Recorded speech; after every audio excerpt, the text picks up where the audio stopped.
What would you do if you knew anything was possible for you? My name is Holly Moore and I started an events company 10 years ago from scratch at my dining room table. Join me over the next few weeks and hopefully at the end of it, you will see why anything truly is possible for you.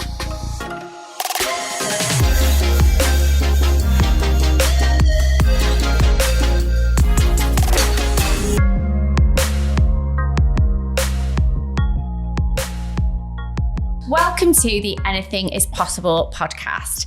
Today, I am speaking to Sian Lord, who I met earlier this year at Ann Summers International Women's Day brunch. Sian and I got chatting, and it wasn't till much further on in our conversation that I realised Sian was wearing a prosthetic leg. And that got us talking about her journey and what she was doing for her career and how she was ending up modelling for Ann Summers. And I'm not going to spill all the beans now because Sian has such an interesting story that will actually teach a lot of people a lot of things. And so yeah, I'm going to hand over to her and that's what we're going to talk about today. So Sian, thank you for inviting me to your absolutely gorgeous home. Oh, thank you for having me. I'm so excited. I think this will probably be another long podcast as we get chatting. So where I'm going to start is, and I'm going to use the analogy if anybody's seen the film Sliding Doors in terms of the Gwyneth Paltrow film, where, you know, you wake up one day and you decide you're going to do A or B. So take us back to 2013. You were on holiday with your best friend in one of the greatest cities in the world, New York City. Tell us about that day. Of course. So like you said, I was in New York with my best friend, Keisha. So New York was always a place where, you know, we'd spoke about numerous times we wanted to go.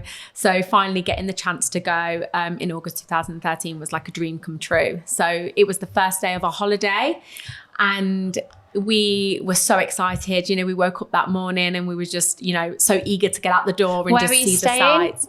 We actually stayed at the Pennsylvania Hotel, which is right by all the hustle and bustle of New York. It was incredible. Right across the road from Penn Station. It was just incredible. So, you know, we were just in awe of absolutely everything when we were there. So, like I said, we woke up that morning. We were so excited, but unfortunately our shower wasn't working in the hotel. So I rang down. It was like coming out like a trickle of water. So I remember that morning. I always think back, I'm like, oh, my last good shower I had was a trickle of water. So we literally stood there each like trying to get a wash under this trickle of water. So, you know, we called down to the hotel and we was like, you know, our shower is broken. Can, you know, we either move rooms or get it fixed? And they said, you know, we can't fix it, but we can move your room, no problem.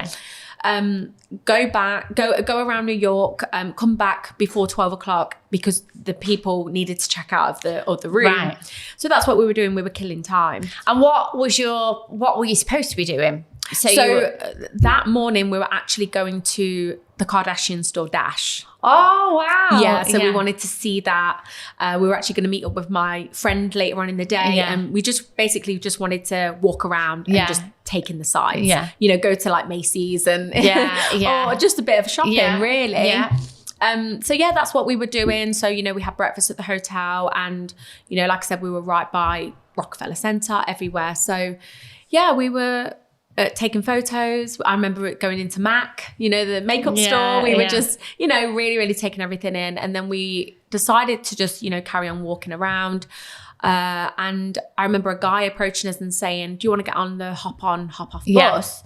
And we were like, we looked at each other and I could tell we both didn't want to do it. And we were like, do you know what? No, we don't really want to, but thank you so much. Like we'll maybe do it, you know, along the way because we'd just got there. So, we, like I said, carry on walking. We stopped at a street vendor to get a drink because I think at that point we'd been walking for a while and it was so hot. If anyone's ever been to New York, you know, it's very humid. Yeah.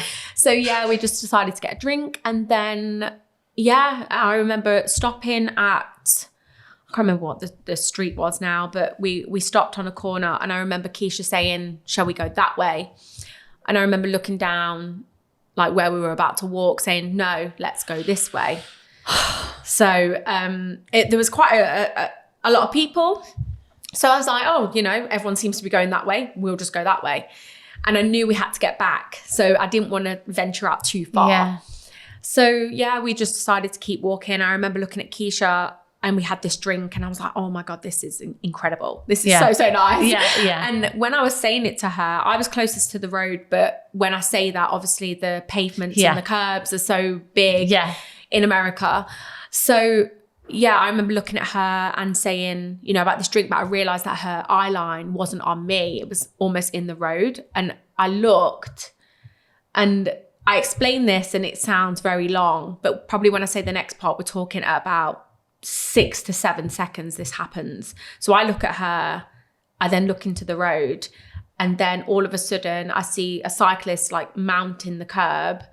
And this is in front of you, would you say? This is like to the left of me. Right. So on the expanse of the pavement. On the pavement, yeah. But there was quite a big space between me and the actual curb. Yeah. So it's like the cyclist came onto the pavement not far from where we were walking. And then all of a sudden, when I turned my head, realized what was happening, it was like my feet were stuck to the ground. And I was looking at everything happening, but it was almost in slow motion. Yeah. And the taxi driver mounted the curb after the cyclist, hit him. And I'm talking, I don't even know what speed he was going. It was like he put his foot completely down, hit the cyclist. And then I remember the cyclist being on the hood of the car with his bike and just looking. And like I was saying, this is slow motion happening. And then that's it. I just remember just blacking out completely. And he hit me at almost like a domino effect. And so obviously from this point, we'll get to the hospital in a minute, you've blacked out. Yes. So I guess this has all been then pieced together through your best friend has it and witnesses what actually happened next. You would think that. Yeah. But after I blacked out, within 2 minutes, I was awake. Whereas I know a lot of people who I've spoken to, they were just saying, I just wish you were asleep. Yeah.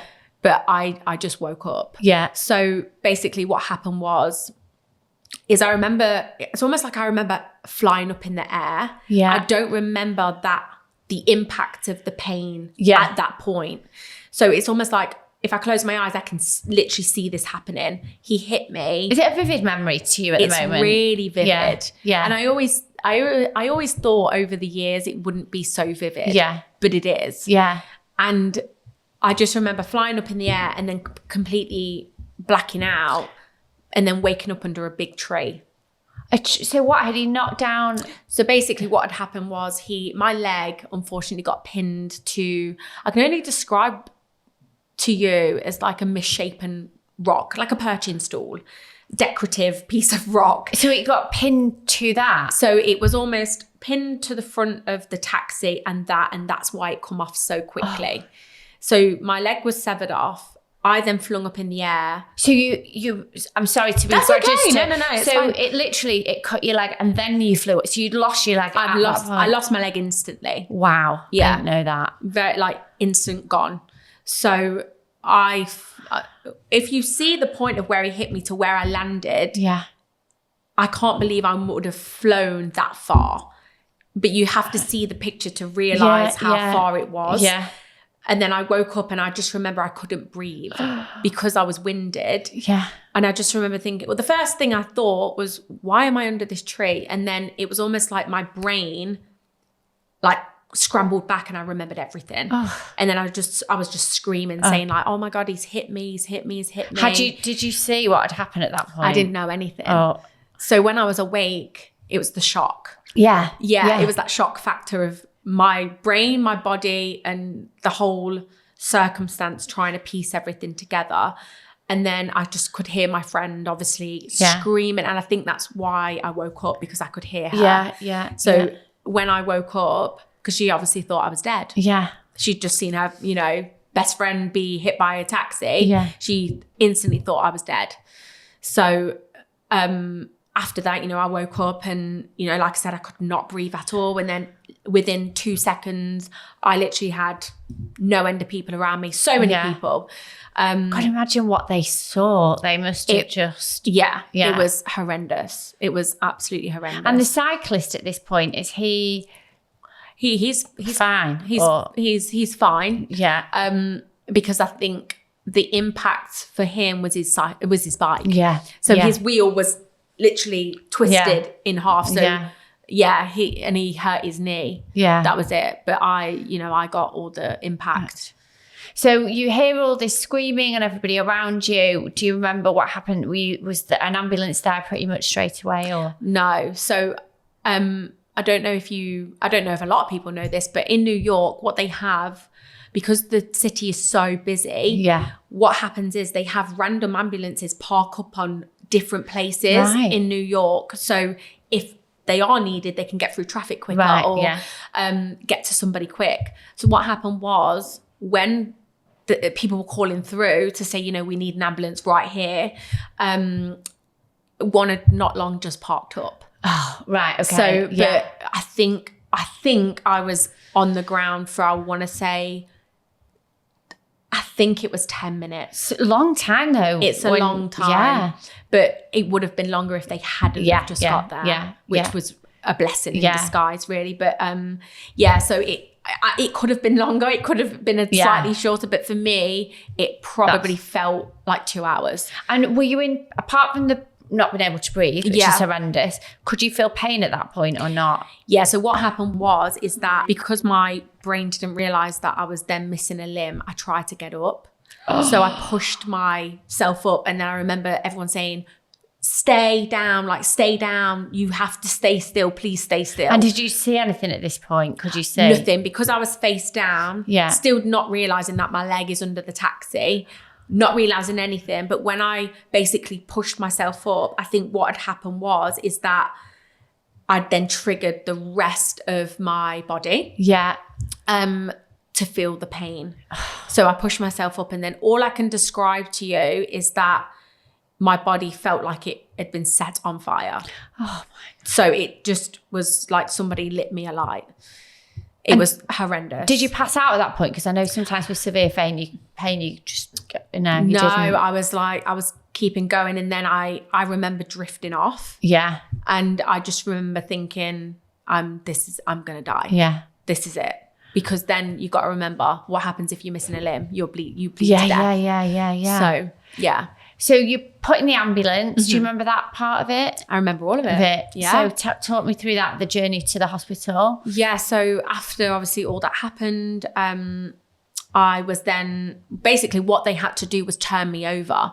Right. So because I was face down, and they had to then turn me over, which I was pleading them not to. Did you know at this point you'd lost your leg? No. Anyone said anything? I thought I'd broken both my legs. Right. I could feel the break almost. It was really weird. Yeah. So after that, eventually they did turn me over, which I do remember it, and it was absolutely awful. In terms of pain, or did you realise at that point your leg had gone? Pain. Yeah. I didn't realise this at all. Yeah. Until I was in the ambulance. So they put me on the stretcher, they put me in the ambulance. Keisha couldn't come with me. She had to then go in a separate police car. Really? Yeah. Because they then had to put my foot in ice and put my foot in the ambulance, and of the nature of it, she couldn't come in the ambulance with me. So but again, still none the wiser that my leg was missing at all. Get to the hospital where they rushed me straight into theatre. I always remember there just being loads of people, probably 15 to 20 people in this surgery room, and I was just like hyperventilating. Oh, I bet. Yeah. But it was just another thing in the ambulance. It was when the paramedic rang through and he said, I've got a whatever number they call you, possible amputation. And I just remember thinking, I was like, what? I was trying to rip my oxygen mask off. I was just like, no, like you have to save my leg. Like, it was just, So you went into theatre. Yes. Came round, and what was that experience like? Were they gentle with you, caring? Like, how was that managed? I remember as soon as I was in the surgery room, I always remember the surgeon just looking, and she had a glove, and she just went, do you have travel insurance? And I couldn't speak, and I remember nodding really, really, really fast, and I just remember snapping a glove and saying, okay. And that was it, lights out. Wow. Yeah. So after, that, I think I was in theatre for a long, long time, a really long time. And, I remember coming around and, I had obviously big cast on, oxygen mask, everything. I couldn't move. Because did you have other injuries? We're obviously talking about the leg, but you'd been literally flown in the air. So what other injuries? So I had numerous cuts and bruises all over my body. I had a big black eye because I was wearing beautiful Tom Ford sunglasses at the time. Fuming that they were broken half. So I had a big black eye. My right leg had to be sewn back together as well because of the angle the taxi hit me. He hit my left leg. Obviously that was severed off, but he really open wounded my right leg.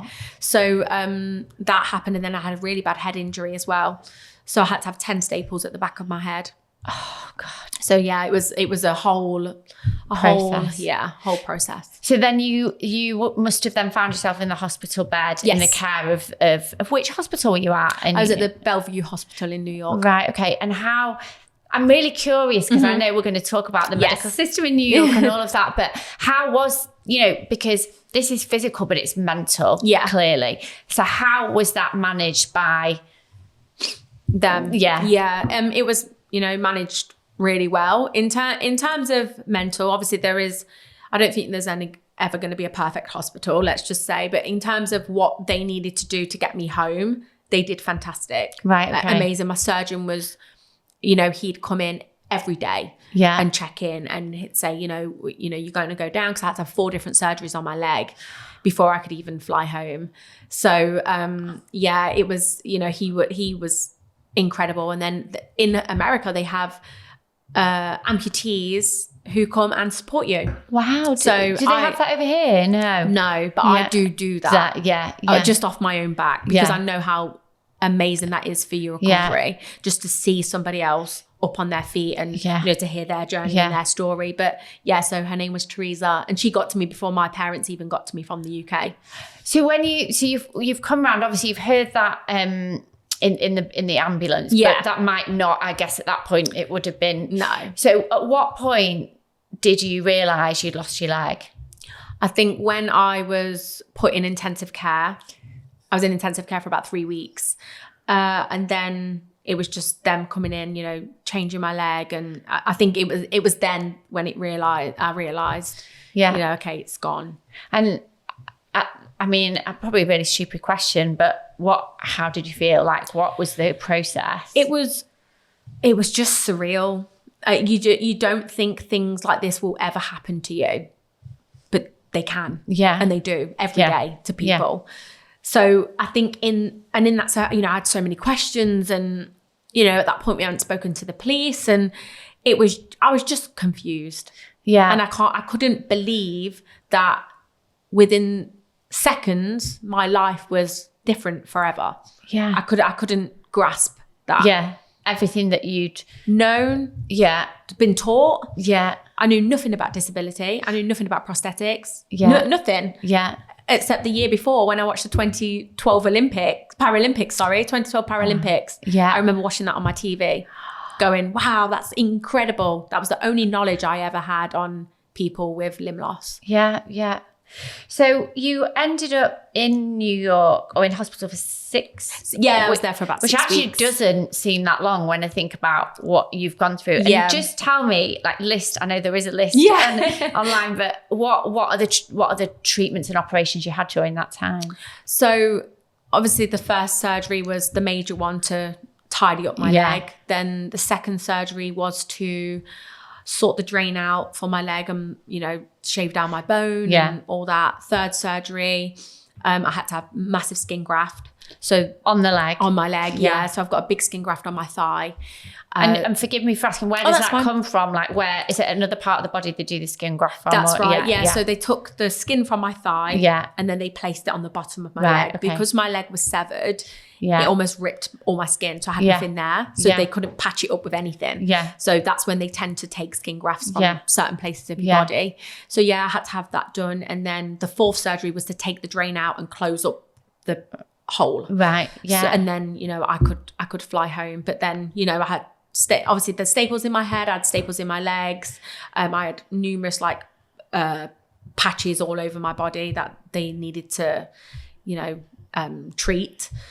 So it was a lot. And then blood transfusions, I had to have 2. different blood transfusions. So yeah. And who called your parents? So my best friend who I was with, she actually only had the contact number for my sister. So she called my sister, and then she called my parents. I mean, you're a mum now. You can't even imagine. Yeah. And then they just got out to America, did they? That's right. Yeah. So it was obviously time difference wise when it happened. It was there in the morning. I think it was just before 11 o'clock. So it was like gone 3, I think, here, because I think we're 5 hours in front. Yeah. So yeah, my mum was actually at a funeral, unfortunately, and my dad was just got back from work. So wow. Yeah. Oh, that flight must have been awful for them. Yeah, it was. And so you'd been in hospital how long till they got out there?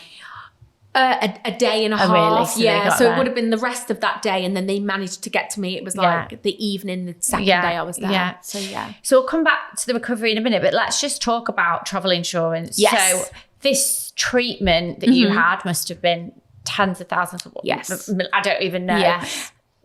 What? Tell me about that with the travel insurance. So obviously with travel insurance, you can read all the information, and I know the prices for travel insurance will be different in terms of the individual. Yeah. Whereas myself at the time, I had, nothing nothing I needed to say, any conditions that I had. Which is the cheapest? That's it. Yeah. So you basically look for the cheapest. But I always remember booking it. I remember it was £24 I paid because I booked it with British Airways. So it was all in one.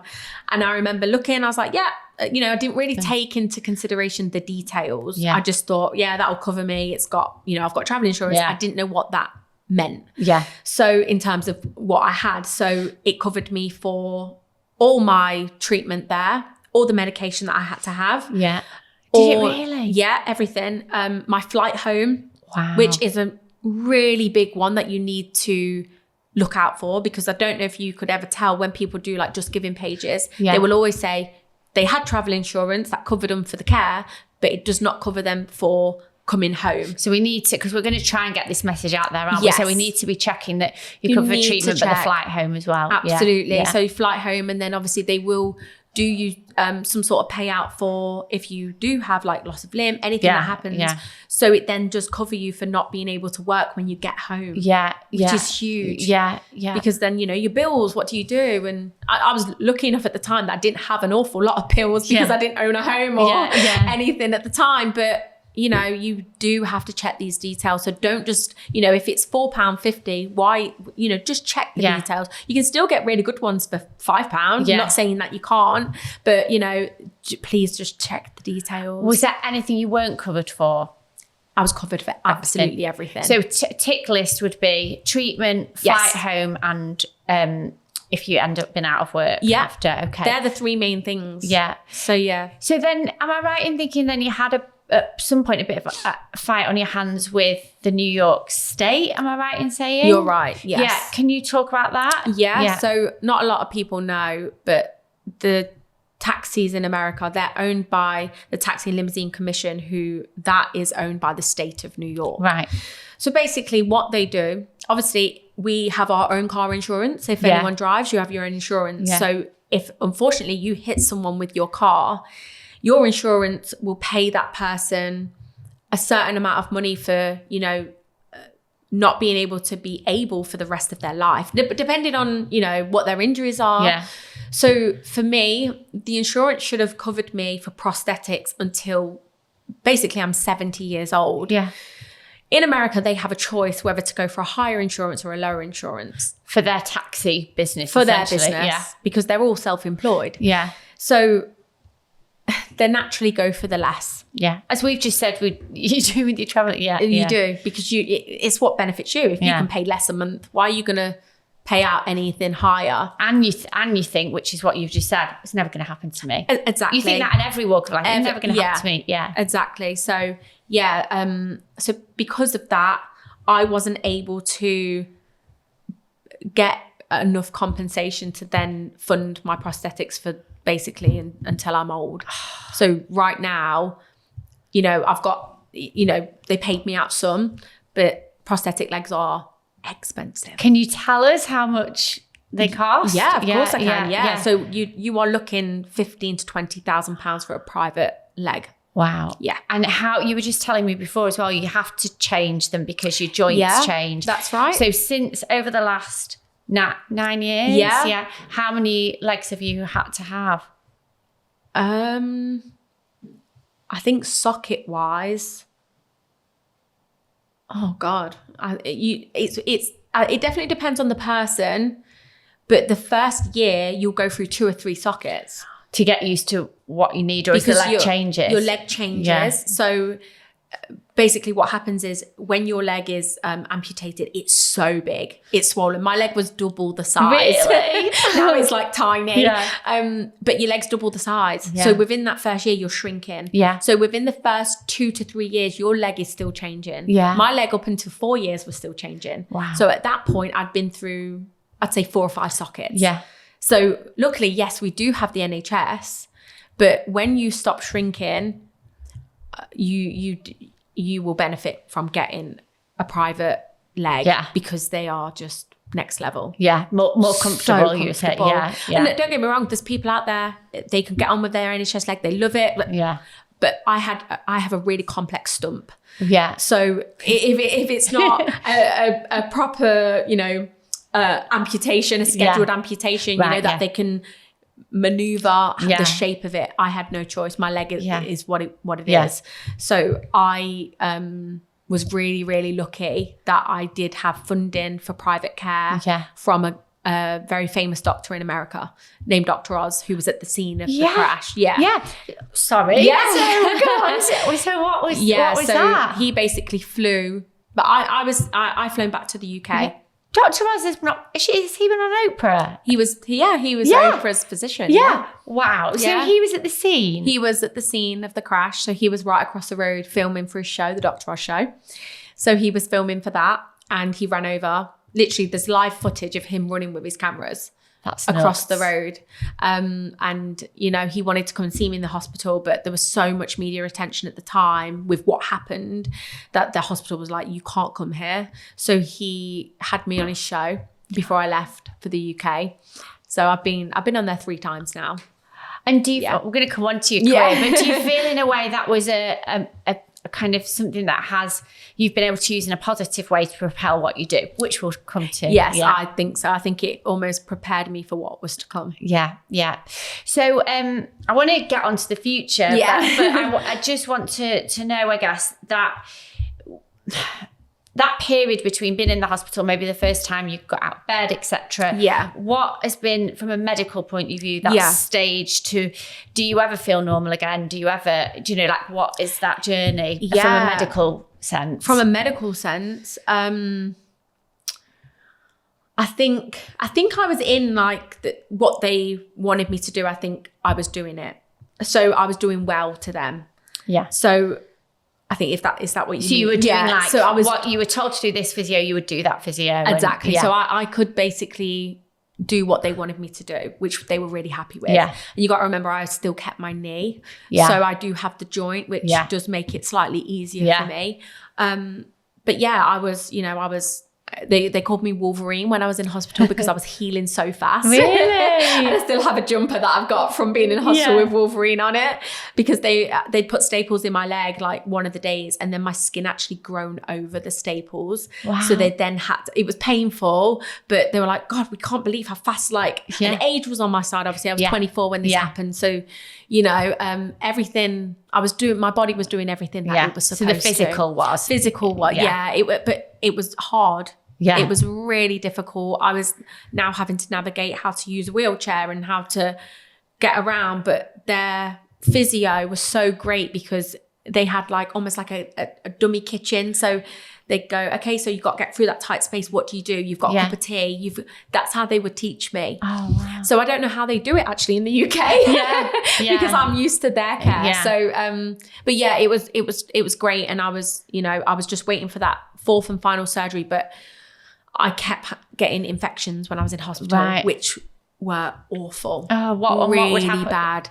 To the point where I honestly thought one of them I was actually going to die. Really? It was that bad. I remember I had epidurals in my back to stop, obviously, the pain. Yeah.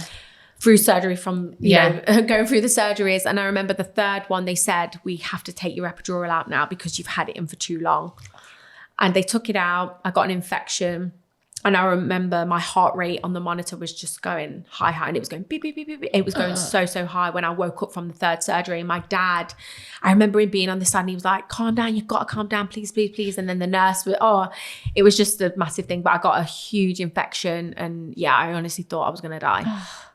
And so, and your parents, were they staying in a hotel or the hospital while they were out there? So very, very kindly, the Pennsylvania hotel where I was staying, they put up all of my family for the whole 6 weeks for free. Wow. Yeah. So tell me about coming home, because you had a boyfriend. Yes, I did. Who is now your husband, which is great. So did he come out or did you wait? How long had you two been together?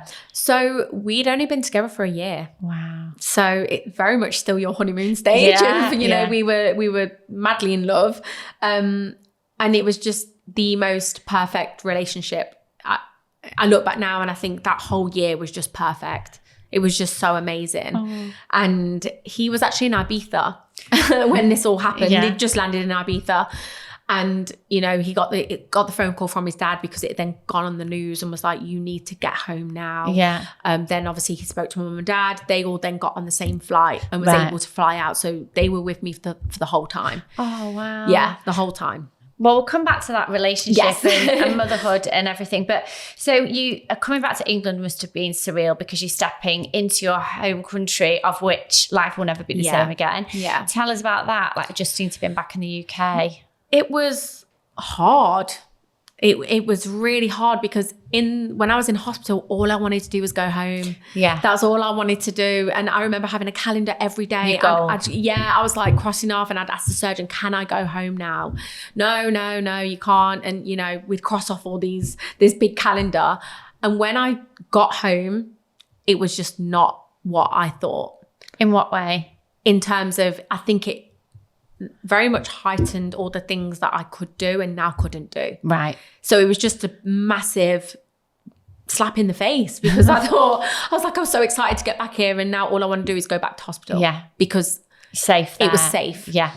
And it was just a really hard adjustment. Yeah. Because I was independent. I was so independent. Yeah. No one could do anything for me because I'd figure everything out for myself. And, you know, my mum always says, God, I never see you was like a boomerang. You were here, there and everywhere. And I kind of still live that life now. But it was really hard. Yeah. And so we've talked about the physical. Yeah. What was the mental journey like? I look back now and I think, oh, God, I don't know how I did it. Yeah. I honestly, I really don't, because I was just trying to distract myself at every given moment. Yeah. Because I just didn't know what to do. Yeah. I didn't. I thought, how will people see me now? How am I going to see myself? You know, fashion was a huge part of my life before. What can I wear? I had every question, but I just felt low. Yeah. Yeah. And I think having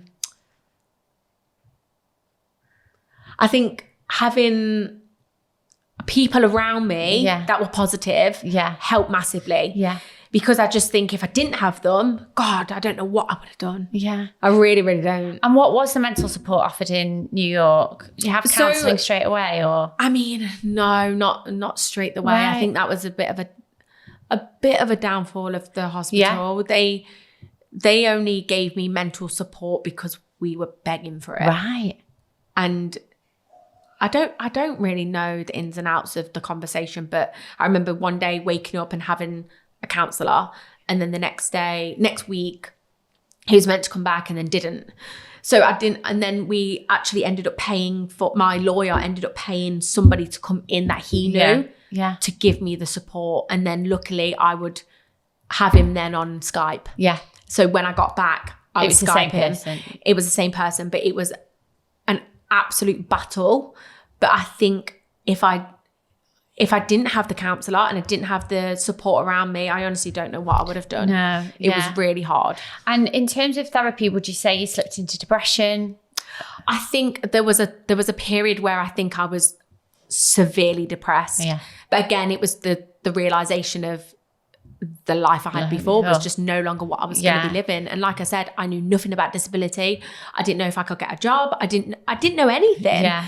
So you're basically going into your life blind. Yeah. Because you're like, okay, what do I do? No one has the answers. Yeah. Yeah. So yeah. And you went, I'm hoping I'm not missing any detail, but there's so much to talk about, because you then went on to finish your university degree in fashion. Yes. Yeah, which is no surprise looking at you today. And so was the plan pre-accident, you were planning to do what, become a buyer? Was that right? Was, yeah. And did that change when you graduated? It did. I think what happened was, my life was just completely different. Yeah. And, you know, I did apply for buying jobs and I thought, you know what, I'm just going to give it a go. Basically what happened was, I was being the honest person. I was ticking a box to say that I had a disability. I wasn't getting any interviews at all. Really? And then one day my sister said, you're really honest. Now's the time to not be honest. So I was like, right, okay. I stopped ticking the box and I had like 4 different interviews.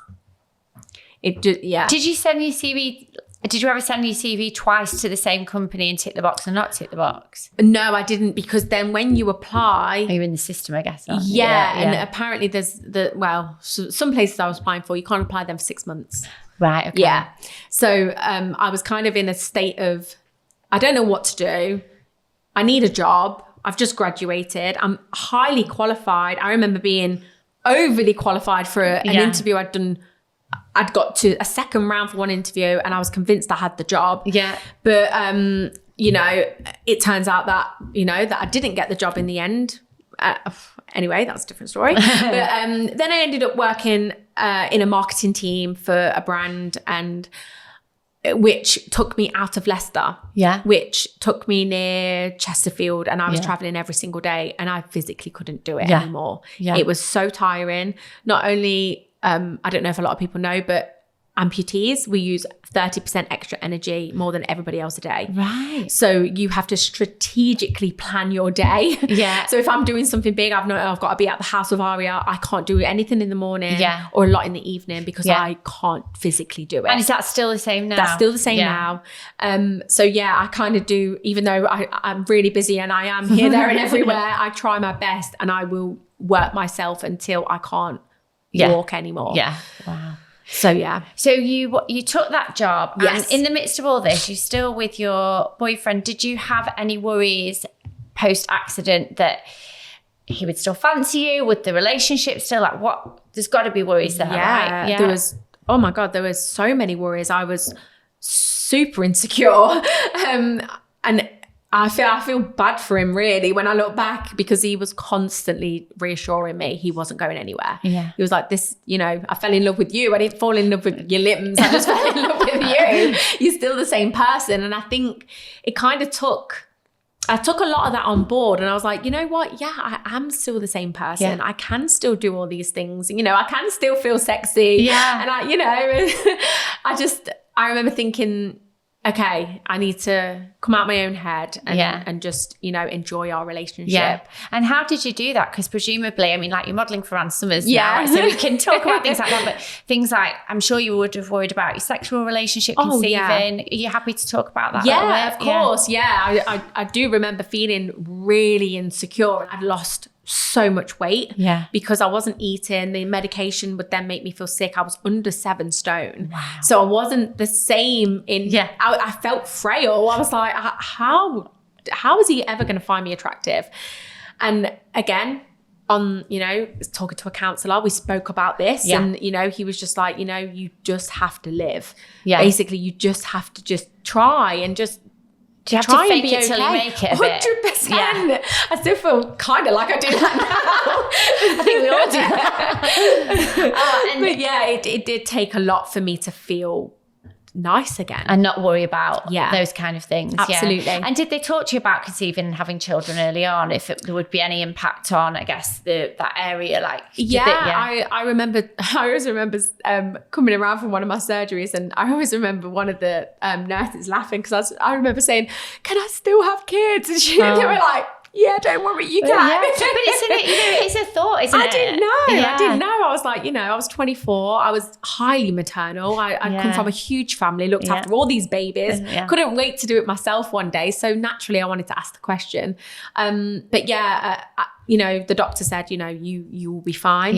It's okay. You still, everything's still okay. And do you still have therapy now to deal with everything? So I didn't have therapy for a while, but from recent events that have happened, I am now back in therapy. Yeah. And I've spoken about it. I've had, therapy for OCD. I still will see him now every 3 months just as a check-in. But obviously, I'm a massive advocate of it. Do you? And what kind of, have you had, is it just talking therapy or CBT or? I've only ever had talking therapy because I do benefit a lot from it because I don't know about you. Sometimes when you schedule and you think, I feel all right. I don't really need to speak. But then when they can ask you one question and you go, you're like, actually, I wasn't as put together as I thought I was. But if anyone is ever reluctant to try, I just think just give it a go. It is the best thing. It's the best thing. I agree. And I think sometimes, I don't know, I'm guessing you were with a different therapist than you were. Yes. I think it is as well for different stages. Some therapists might work to a certain point. And then, that's right. That's really good advice because although you've had it for something very severe, there'll be people out there that are wondering whether to invest because it is an investment. It is an investment, but I always say the best money you can ever spend is on yourself. So why not spend it on your mental? Just because people can't see you physically spending money in that way. We can buy a new handbag and new shoes. That's great. But if you're not okay, well, you need it. So then you're working for doing the marketing and everything, but now tell us about your job now, which is exciting because it's so multifaceted. And the journey to what you do now. So what happened is that it was really strange, social media, I think like we said before, has changed so much in the past 9 years since I've, had my amputation. Back then, it was nothing like it is today. It's so inclusive. And I love the fact that I can actually see myself being represented within brands, within media, within everything social. It's great. There is still a long way to go, but I'm glad to now be a part of that change. So I was seeing these images and I remember thinking, do you know what? I'm just going to go for it. It was just before we went into lockdown. Oh, right. Okay. Yeah, it was just before. So I've only been modeling for about 2 years, but I just had a leap of faith and I was like, I'm just going to go for it. I applied. They called me within like 2 days and said, can you come to Sheffield and do this test shoot? And is that to a specific modelling agency that looking people for disabilities or just what's the? Yeah. So my agency, Zebedee Management, they represent people with all different kinds of differences, disabilities, anything. So I'm happy to, work for them and I do that full time and it's absolutely incredible. And I couldn't believe it. Even when I booked, I signed with them just before lockdown, we went into lockdown and then it was in between, when we come out the first lockdown before the second lockdown, I did my first job and I was just like, this is incredible. Had you modelled, who was your first job for? Sorry. So my first job, it was for a fashion brand, quite a small fashion brand. I remember doing, it was like a little beach shoot and it was just incredible. And I met you through Ann Summers. Yes. How did that come about? So again, been working as a model and they contacted my agency and just said, did we do a shoot first or did I think I might have done some social media for them first. So, just a few images. They sent me some stuff, a few paid posts here and there. But obviously it's Ann Summers. I've grown up with Ann Summers. Like everyone knows Ann Summers. And then when I got the email to book for the Halloween shoot, I thought, not only is it Ann Summers, but it's for the iconic Halloween shoot. I was like, is this a dream? I was like, I can't believe this is happening to me after everything I'd been through, after all the hurdles that I've had to overcome. I was like, this is such a pinch me moment. Yeah. So yeah. And what was like, were you nervous modeling? I mean, because anyone's going to be nervous modelling underwear. Were you nervous, or you're like, no, I am bossing this? I think at that point I was really comfortable with who I am and who I was representing. So, you know, I say I don't model to be, you know, the big model and, you know, anything like that. I do it for the representation and I do it for my community. And I think because I have that in mind, I just have a second power. I would like Sasha Fierce. Almost the same with Sasha Fierce. As soon as Beyonce goes on that stage, that's me. But you met, so the modelling's full time, but you've also set up a foundation. You're a motivational speaker, body positivity, self-love, which like I'm obsessed with anything like that. So please tell us all about that you do. Yeah, so motivational speaking I was actually pregnant when I first did my first ever gig, I would say. And it was my friend, my sister's friend had messaged me and said, would you please come and do this assembly? And I was like, what? You're joking, talking in front of people? Absolutely not. She was like, no, you'll be amazing. Please just come and do it. Like, I've got some students that could really benefit from hearing you speak. And I obviously spoke to Will and I was like, can I do this? He's like, of course you can do it. Go for it. I remember doing it. And I remember I was talking for about 8 minutes and I come off the stage and I was like, I can't believe people do that for a living. I was like, that's the most incredible feeling. Oh, it was a good feeling. I couldn't believe it. I was obviously really nervous and I was pregnant, so my hormones are everywhere. I remember crying that morning as well. But it was incredible. And I thought, it almost like I got the bug. Yeah. So after that, it was like 2 months later, the same school invited me back and I did 7 or 8 talks back to back. The same talk, the revolving classes. It was an all-girls school. Had you learnt it off by heart? Like, is you written down, or did it just come like naturally? So I kind of, it came naturally, but because from my head injury, I have short-term memory loss. Oh. Yeah. How does that affect? Like literally all my short-term. So I could literally write something one day. My brain can't retain information. Right. So it doesn't stick. Right. So I've lost that ability to be able to almost learn. Give us a practical example of that. So basically, say if I am giving a talk, I have to have slides, like a slideshow. Yeah. So my brain sparks. Right. Yeah. But I have to have an iPad. Yeah. Because I could read one word and then I can trigger it. Yeah. But I can't learn. It's impossible. Yeah. I've done brain training and I'm trying to learn Italian to try and help with like work the muscle. But it's gone. Yeah. And sometimes I feel like I'm like, oh, I really hope they know I'm professional, but it's actually I physically can't do it without any help. Wow. But I can still do it, and you know, I can free flow talk. If somebody asks me a question, and then I could be like, oh, I want to say this. So it's what my no talk is the same. Yeah. Because that's great. People, because there's some people we've booked in the event and they do the same thing. Yeah. So actually, that's brilliant. No talk is ever the same. Because I can't, it's all sentences are completely different. So you did that, it triggered, I mean, I have to agree with you. Actually, this would be quite good for our listeners. So I love public speaking. Right. And I remember working in events years ago at AstraZeneca and seeing my boss, who actually, how weird is this, is really good friends with Jacqueline Gold from Ann Summers. She's my ex, but totally separate, Rachel. And I remember her speaking at a big fashion show, and I remember looking at her and thinking, I would never be able to do that, but I'd love to. Yeah. So if there's anybody out there, because Dolly that works for us, she just said to me, oh, I could never do that. What's your advice to somebody that would love to do it, but thinks they never can? I think, I mean, a lot of it is in our own head. Yeah. I think if you have the ability to literally drown out that noise, you can literally do anything. Yeah. I think, but sometimes putting yourself in the deep end and just trying it is the best thing you can do, because I didn't speak, I first did it. I didn't just speak to one class. I spoke to 300 people. So when I do a class now, it's a breeze. Because I put myself in the most difficult circumstance. And oh God, I wish I could go back and redo that talk, because I've found my flow now. But you just have to try. Yeah. So many people just don't do anything because they're so afraid. Yeah. But where is it? It's in our own mind. Yeah. Just go for it. Yeah. So you started speaking. So then how did you think, right, I'm going to turn this into a business? Because for me at the moment, like I've always done public speaking. Yes. Within industry and female leadership. And I love it so much. I'd love to do more of it. So how do you then monetize? How do you make it into a job?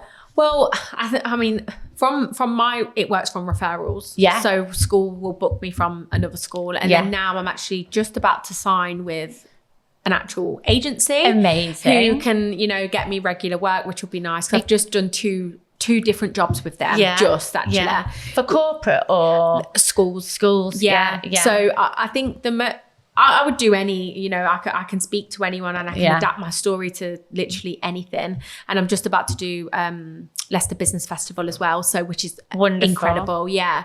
So I think when I speak to young people, what I love the most is what I watch their face change. Yeah.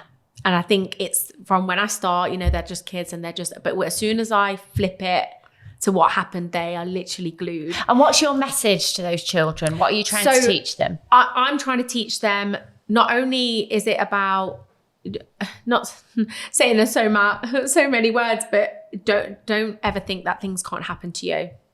Yeah. Another thing, it's the risk factor as well. Like it's, but also I don't want you to not be able to do anything in your life. Yeah. Don't be scared or put off by hearing what I'm trying to say. Yes, I take them through my talk, but body positivity. Yeah. And, them young kids are all on social media, most of them, I would say.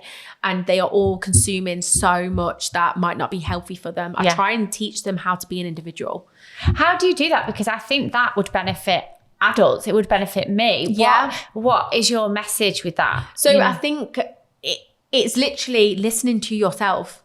And I think I basically show them from my story, going through everything, and resilience. Yeah. It's resilience. And a lot of people can want to give up with this tiniest thing. Obviously, it might be tiny to us, might be a mountain to them. Yeah. And I think that's really important to highlight, just because I've had so much happen to me, I find some people don't even want to tell me what's happened to them because they're like, but it's nothing compared to you. Yeah, it's nothing to compare. No, but everyone's story is their own. Yeah. And I just like to show them, it doesn't matter what happens to you. There is always a way. There's always a way through. Yeah.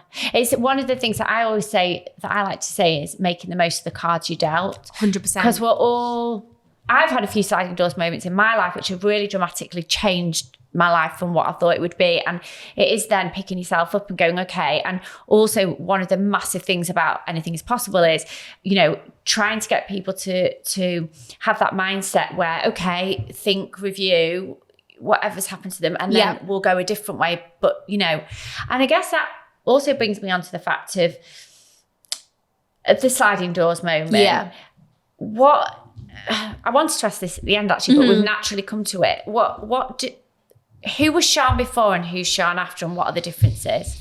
So the difference is, before I used to plan everything. You're talking to an event planner. I was the biggest planner. Like I loved my diary, and I still do now. I love pieces of paper and a pen. I know I can write in my notes on my phone, which I do love, but there's nothing beats a pen and a paper for me. Oh yeah, write down everything. I love to see it all scribbled everywhere. And I lived my life just very much, okay, by this age, I really want to do this. By this age, I want to do that. In my life before, if something was to derail me from that, it would be a big problem. Yeah. But the person I'm still the exact same person. I'm still very strong. I'm still very, I always say I'm very much, I'm hot-headed like my mum. I'm very much passionate about the same things I was before. The only difference is that I live my life very freely now. Yeah. Because not saying I don't believe in planning a life, but I don't believe in planning 10 years from now. I don't believe in... Basically, I plan a year in advance. Yeah. And that's only for holidays. Yeah. And that would be it. In terms of me and what I do day to day, every week is different for me. Yeah. And I don't mind living my life like that. Yeah. Whereas the me before would have a hard more time. Structure. Yeah. With so much more structure. Yeah. But I am definitely still the same in terms of my values, in terms of myself. I think a lot of people will say she's not, my friends who know me very well, she's the same person. Yeah. It's just that she's just missing a leg. Yeah. And do you miss Sian before? Do you ever miss what that road would have looked like? You know, if you hadn't have lost your leg, do you miss that? Or? Yeah, I feel like I really would have loved to have done so much more in the business side of fashion because I loved it so much. But my life just naturally didn't mean as much to me. My purpose was different. Yeah. My only purpose then was to get a corporate job, buy a big house. It was the things that I wanted for myself. It was never really, I wouldn't say it was really materialistic in terms of I was out of touch with reality, but I loved experiencing life. I loved going on holidays. I just wanted to be able to live a life like that. Yeah. A very comfortable life. But when obviously all this happened and I was like, I basically started my life from scratch. Yeah. It was like being reborn. Yeah. And like I said, when you find, you know, it took me a few years to be able to find purpose, because then that's when I started to be a bit more open, and then people would reach out to me and say, well, you know, thanks so much for saying this because of X, Y, and Z. Yeah. And then I was like, oh, okay, I didn't realize what I could then do for the world. Yeah. It's funny you should say that because, and I hope you don't mind me saying this, but when things like this happen to someone, you know, I've got a friend whose child's just been diagnosed with autism, and I think sometimes things happen to people for them to radiate to the rest of the world, to spread the message, because this could have easily happened to somebody and will have happened to somebody without your mindset. Yes. And I think what you've done is you have made the most of the cards that have been dealt. Absolutely. And you know, I think your message is only just starting to reach out. So, well, let's go on something a bit lighthearted and talk about fashion. Yes. Because most people, well, I have just actually treated myself to a Louis Vuitton handbag, never full. But you have treated yourself too. Do you want to tell everybody? And if you're watching on YouTube, you have to see this. We'll have to do a little clip as well. Yes, I will definitely. Tell us about your Louis Vuitton accessory. So when I had this initial idea, I remember having a bit of a dream. It was really strange. I had a dream and I woke up the next day and I said to my husband, I was like, I had a really weird dream that I had this like designer leg and it was amazing and, you know, X, Y, and Z. And he was like, well, what's stopping you? Why can't you do that? I was like, okay, yeah, do you know what? I'll just see if I can. So I remember, you know, contacting my prosthetist and I said, have you ever made like a Louis Vuitton leg before, or, you know, a designer leg? And he was like, no, obviously not. And he's like, but it's you, so, you know, we'll try and do whatever. Because obviously he knew like the life I used to lead before. Yeah. And I just wanted something that represented what I love, but what I needed. Yeah. So my love for fashion, but my need for prosthetics and to be able to be mobile and walk. And I wanted something that I was proud of. And I hadn't walked in heels in years, 4 to 5 years. So this was going to be the first time. And I was like, I don't want a basic heel leg. I want a good leg. Yeah. So I remember getting this bag online and eBay. You got it, did you? Vintage? eBay, yes, vintage hold all. Which when it came, I did not want to chop it up because it was perfect. And I gave it to him, and he said, you know, okay, we'll you know, see what we can do. And you know, they cast my leg, which means they basically scan the top of your stump and get your size for the top part of the leg. So that's what happened. And he said, you know, your leg's ready. So I went to Sheffield and I tried the leg on and I couldn't believe it. And I have a YouTube video on how I did this. Can you just show it for people that have you looking at on YouTube? Because I'm just obsessed. So this is the Louis leg, and Louis leg. So yeah, when I had it made, I went to Louis Vuitton and obviously purchased the matching boots. So it almost was almost a Cinderella moment, like getting the shoe that fits, because I had the leg. I love that. Yeah, and when I went and I was like, they're the boots I want, but I didn't even know if my foot would fit in the boots or anything. Yeah. So when I put it on and then I walked and it was comfortable, I was like, oh my God, I actually can't believe that it's like a match made in heaven. Yeah.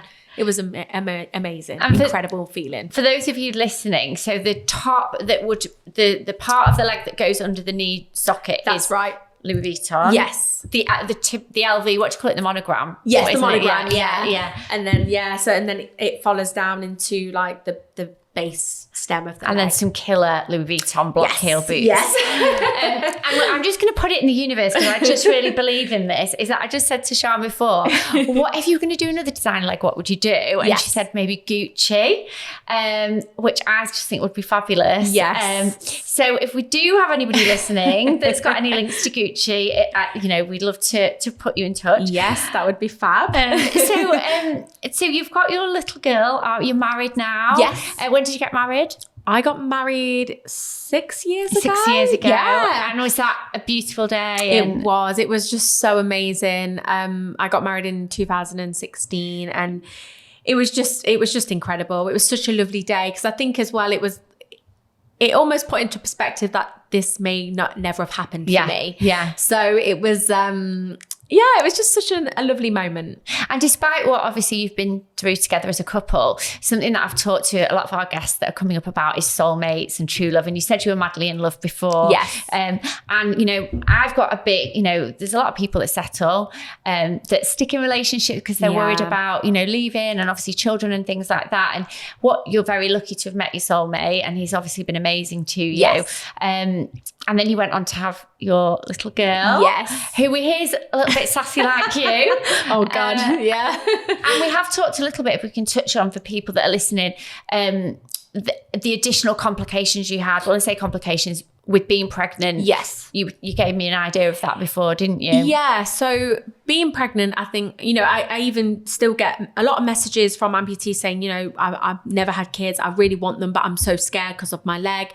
But to be honest, I didn't have an awful lot of problems. The only, in the start, when obviously you're going through all your hormones are changing, is I had a lot of phantom pains in the very beginning and they were horrendous. But obviously being pregnant, you can't really take anything. So you just have to ride it out. And just explain to people what phantom pains are. So for anyone that doesn't know what a phantom pain is, because I lost my leg when I was 24, what happens is your brain will still send signals to where your limb used to be. And it's almost like your brain's confused.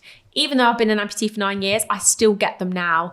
Even with weather change, if I'm not feeling well, my body just, it's really strange. Yeah. But so it will send signals and they're really painful. So like I was explaining, they almost feel like you're being stung by like 10 bees or being electrocuted. It feels horrendous. But because your body kind of goes through those different hormones when you're pregnant, it very much reacted my phantom pains in the very, very beginning.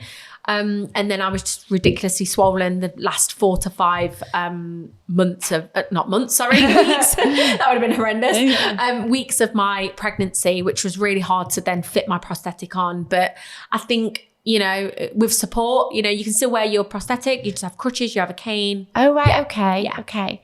And what do your little girl, Aria, is she 4 now? She is, she's 4. Yeah. What do you, so I know when I've interviewed Jacqueline Gold, who's episode 1, I don't think we talked about this on the podcast, but I know that with her little girl, she's 13 now, Scarlett, she always says to her, yes, I can. Yes. And very much doesn't show her, it's not about praise through, I mean, your daughter's very, very pretty, but I'm sure you're very mindful to make sure her confidence is not just coming from that. Yes, of course. And what I also like to tell her, because she's very aware that kids now come up to me and say, what's wrong with your leg? Oh. And she's but sometimes she gets a bit angry. She's like, Mum, why are they asking you? Well, because she knows me as no different. Yeah. So she doesn't see me as being different. Yeah. But I've had to sit down and say to her, look, Mummy isn't the same, as everybody else. But, just she gets a bit angry. But then sometimes she'll go, she got hit by a taxi, and I'm like, oh no, oh my gosh, I need to, Now I've got to explain. Now I've got to explain what's going on. But she's so clued up in differences, and she's so clued up as to teach everybody as an equal. That's what I like to teach her. Yeah. So I always say to her, if you see somebody playing on their own, what do? Go over and make sure they're okay and play. Oh, wow. So I'd just like to, instill that in her, really, to be mindful of other people. So she's kind. She's very kind. She's very kind. Yeah. Yeah. Wow. Okay. So, I could literally talk all day. I just want to now go on to a slightly darker subject again with what's happened to you this year. Yes. Which people may or may not have seen in the news. Do you want to tell me the whole story about that? And then... Yeah. So, I mean, it was the very beginning of August that I got a DM from one of my friends, and she basically said, Sian, I'm pretty sure this is your picture. But I was really confused when I seen it, because I was like, well, what is this? For one, I don't even know what it is. So for those that hadn't seen it, it was basically a poster, a cartoon sketch kind of poster of my image being used in a body positivity campaign for Spain, and the Spanish government had funded this campaign to be done. Where is this picture from? So this picture was from social media, but it was a picture that was worldwide to then encourage people to go to Spain and feel comfortable. Yeah. But where have they got your picture from? Because I know it was a picture on a it was beach club. Yeah, so it was I had been to Ibiza recently that year. Yeah. And obviously I'd posted the picture on my personal Instagram. So it was just a personal... It was just a personal picture. I still, even now to this day, I don't know any answers to any question.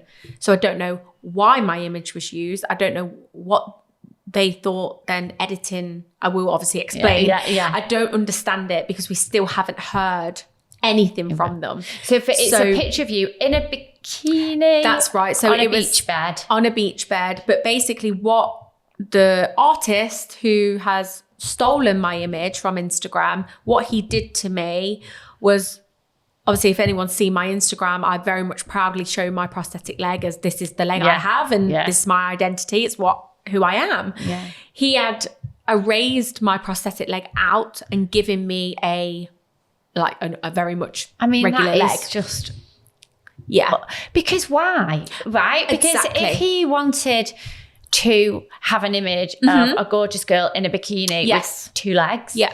Oh, why not just... You can find... There's millions of images on Instagram that they could have taken. It's so horrible. I don't get it. But at the same time, it's like you are trying to promote a body positivity campaign and to encourage all different types of people to go to the beach, but not disabled people. You're excluding us because you don't want to show that. So your friend had seen this campaign and then was like, that's Sian. Yeah. So you saw it, and then... Did you contact the artist? I did. For one, I didn't. As soon as I seen it, I didn't know where it had come from. I didn't know at that point I only knew it was linked to Spain because it was in Spanish. I didn't know anything. So I was receiving this image, and then my DMs were going crazy. I was like, oh my God, what is happening? And I was at my friend's wedding. So it was the day before her wedding I was maid of honor at. Oh. So my brain is trying to get into wedding mode because I just got to the venue, but I'm trying to deal with this at the same time. I didn't know what to do. And I was angry. I was sad. I was just like, I was just confused. I was like, but why have you done that to me? Yeah. You've basically, me and my sister were trying to figure out when we're explaining it, obviously speaking, to different lawyers, trying to get legal advice. We couldn't explain what they'd done because it's never been done before. An image of somebody that has a disability has never been erased and put on I cannot believe there's not a word for it. Yeah. So what they've done to me is just, I can't even describe to you how I was feeling that whole month of August. Yeah. It's touchy for me anyway, because that's when I lost my leg. I lost my leg in the month of August. So to then deal with this and to have the media jump on it so quickly, I was getting flashbacks. It was almost like I was going through PTSD. It was almost like I was, and I felt it was like I'd erased all the 9 years that I'd worked. It was tough. Yeah. So what's happened now since? So, I mean, I'm only allowed legally to say that we are basically just getting the advice. Yeah. That's all I can say. Yeah. And how's your head now? Better. Yeah. Because I feel like I had to basically pull out all these techniques that I'd kind of done before and just be like, look, remember. You know how to do it. Remember who you are. Yeah. Like this, you've worked too hard to then go back. Yeah. You've pulled yourself out of hell. And this is not your fault. Again, not my fault. Going through the legal thing, it's mad. It was just crazy. And I was like, but why? I still don't have the answers, sorry. I don't. I mean, all I can say, in a positive aspect, is that, I feel like if anyone was going to make this positive and create even more good, it will be you. Thank you. Like, you will. It seems horrible it's happened to you again, but like, you're the voice. And I think that's why I was trying to teach myself and tell myself, and it just so happened that I was going on holiday that month, so it was a nice distraction with the family. It was just me, Will and Ari, and I thought, oh God, this holiday couldn't have come at the best time. I need to switch off. I then I stopped like posting on social media because I didn't know what to do. It was weird. It was like everyone knew I was going through this thing, but I feel like I didn't voice how much that actually did impact me. It was a trigger. It was such a trigger, and I was like scared myself because I thought, go back to that place mentally. It was tough. And I guess that's why you said you knew that therapy would help, because you've done it before and you've picked up on that. Absolutely, Well, I know you're not allowed to say, but I hope whatever happens, thank you, gets sorted. Before we come to a close, because honestly, there's so many layers to what you do. I do want to touch on. I mean, you look incredible. Thank you. You always do look so put together and everything. But we talked about going to the gym before, one of my favourite subjects. And I was like, so can you squat? Can you lunge? Like, what can you do? Tell us what you can do in the gym, and how I think, obviously, it depends on everyone's different ability and everything. But I think the only thing, I can do most of the things in the gym. It's just that sometimes I might need to adapt them a bit differently. So say if I've got a bar and I'm doing a bar squat, I then have to make sure that I have like a box behind me, just to support. I don't necessarily need to use it, but you just don't know with your leg. It could squat down on it a little bit of a different position, and then just weights itself, just making sure you've got support for your leg, because obviously we can't feel surface. So you just have to be mindful, and that's it really. But most of the things you can, we amputees, we can do a lot. And you have to, I mean, it's important to everyone, but is stretch, mobility, yoga, all that kind of thing important for you? It's really important because even now, I haven't really done my normal routine, but I've got backache. Right. But it's just from wearing a prosthetic leg, because you naturally shift your weight onto the, your good side. Well, single amputees do anyway, but it's a lot on your back, and it's really important to stay physically as fit as you possibly can. Because when you said about the amputees expend 30% more energy. That's really interesting, because again, I said to you, I'm just going to ask you the things that pop in my head, but you think, oh right, well, are you going to easily put more weight on because you can't maybe move as much? But maybe is that cancelled out by the fact that you do use more energy? Not necessarily, actually, because you do. If you do put on more weight, you put weight on your leg, which means you have to have a new socket. So do you have to be quite careful, or not? Are you just lucky anyway? I mean, I've always been the same kind of size throughout my whole entire life. But I know there is people that, they do fluctuate in weight, and, they do have different legs for when they do put on a bit more weight. So it's just, I'm not saying every amputee you have to keep fit. It helps. And if they can do it, perfect. If they don't want to do it, that's up to them. It's interesting, because I've got a friend who's a psychologist for nutrition for people post-accident. So for example, if somebody ended up in a wheelchair, for example, and they're not going to be able to be as energetic, she has to re-educate them on food and what their body can handle and things like that, because of obviously leading to obesity and things like that. That's a whole other podcast. So Sian, like, I know I keep saying it makes no difference to what you've been through, but there are just some people that are put on this earth, I believe, to spread a message, and you've literally taken what's happened to you, and run with it. And I just have this feeling, I mean, how old are you now? 32? I'm 33. 33. I just have this feeling that this is just the beginning for you. And, you know, you've talked about you're going to do more speaking outside of schools, so maybe to businesses and corporates. I genuinely think you'll probably get quite a lot of that. But I think you're just like touching the surface on what you're going to do. And I feel like I was welling up just at the start of it, because I just think about what you've been through and how, you know, us, particularly as women, are so caught up in our own mess. And I'm one of them people like, oh, I'm going on holiday and I've got a bit of cellulite and I don't want to wear a bikini. And I'm not doing, you know, and I just think, what the hell? It's so, is that something that you could maybe, because there are just women out there and men listening who get in their head, what could you, what could they learn from you? I think, I mean, what it is, I mean, like I said before, the best thing you can do, drown out the outside noise. Please don't ever think you're on your own, because God, look how many of us can relate to certain things. If you're on your period, you're bloated, you're like, oh God, yes, I understand that completely. The best thing I could ever say to anybody, you get one body and one life. That's please, brilliant. I'm writing down all your quotes. Please don't ever live it for anybody else other than yourself. You have the power to bring your own happiness. And I just think that's, as soon as you can realize that, you will live the best life. Set me off. Yeah. Please don't, because then I will well up. Honestly, I just think we're lucky to be here at the end of the day. There's so many people that fight for their lives every single day. We are lucky. And I you know, I've had unlucky moments in my life, but I'm not dwelling on them. That's not going to be what makes me as a person. That's not going to be my story. That's just what happened. Yes, it's a moment in time that happened, but I can then find the strength and the power to live a different life. And that's really, really important. So I just want everyone to please try and find that approach for you. It's not what works for me might not work for everybody else. And I get that, because we're all individuals and we work in different ways. But you have the ability to literally be anything you want to be. Wow. How lucky is your little girl to have you as a mum? Really Thank you. So the podcast is called Anything is Possible. Yes. And we ask all our guests, what does anything is possible mean to you?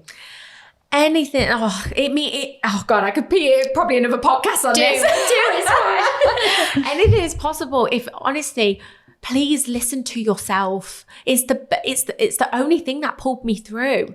And I just think if we can all just, if you, again, a piece of paper and a pen, write down what makes you happy. Write down what you want for yourself. And if you can find an inch of possibility or hope for yourself, you honestly will live the best life you can. Anything is possible. You just have to believe in yourself. The most corny thing you could probably ever say, but I can honestly say it works. Yeah. Just go for it.